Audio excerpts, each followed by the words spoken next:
Electric Roo here. Welcome back to my workbench. Today I wanted to talk about tone controls. Now, a lot of audiophiles out there do not like to use tone controls on their equipment. And it's a subject that's always open for debate. There are many reasons, because a tone control can add coloration to the sound that shouldn't be there, and possibly distortion, noise. So what do you do in that case? Well, a while back I built this tone control. It's a vacuum tube unity gain tone control, and I want to talk a little bit about it today. As you can see, the controls we have, where there's a step attenuator here that I have, left right balance. I'll talk about that in a little bit. And then you have the bass, mid-range, and treble. This is a 3-band tone control. And on the back it's pretty simple. The left in, left out, on off fuse, power connection there. And it's all on personal taste. I myself, my equipment, I'm where my workbench is, down in the basement, and of course the acoustics aren't that great, and my ears are old, so I like to add a little bit of adjustment on the tone on my equipment when I'm listening to music. But everybody has different preferences.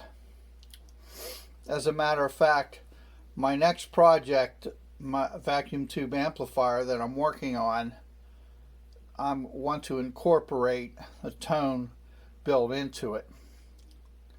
Well, let's look at the schematic first, and we'll go over that briefly before we open it up. Here's the schematic for the 3-band vacuum tube tone control, which the stereo version uses two 12AX7 vacuum tubes and one 12AU7 vacuum tube. This circuit was devised by Max Robinson over at the Fun with Tubes website. It's funwithtubes.com. He has a lot of good information up there of things that he has done. And he reverse engineered an op-amp circuit, I do believe, and devised this vacuum tube version of it. Now, he has since updated it to a newer version, which I plan to include in my next amplifiers. I'm working on a PC board for it right now. But let's take a look at some of the graphs that he had posted for this version. Here are a couple graphs for this particular circuit that Max had posted on his website at the time. A little bit different from the new improved version. You can go there and have a look.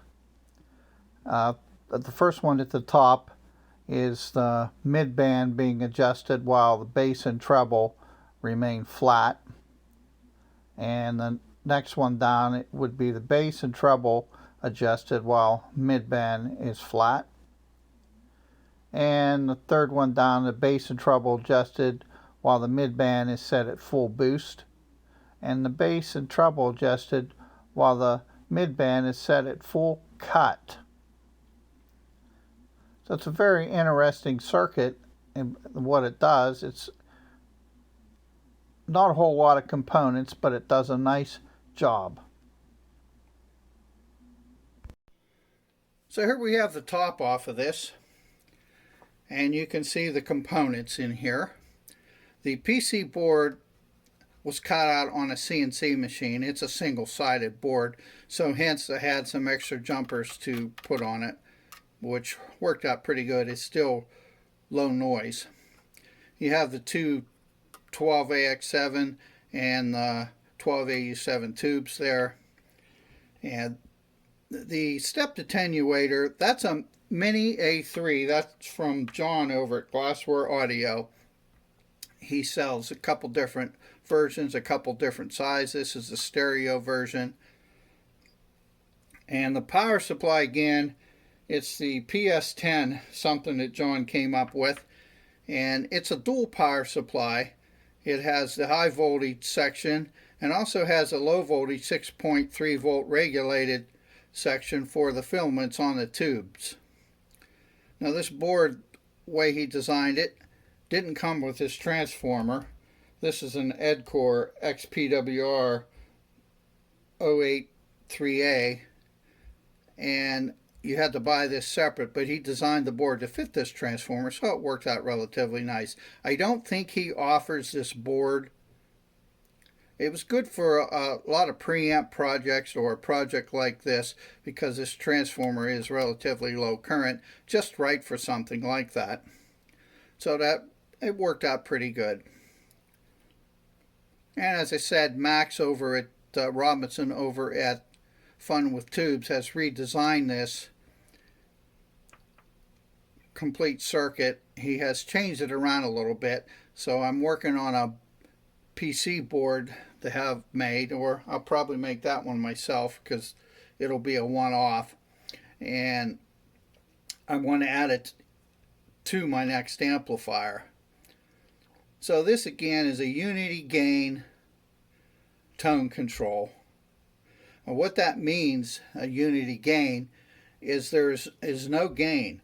The signal strength is the same as coming in on the input as going out of the output.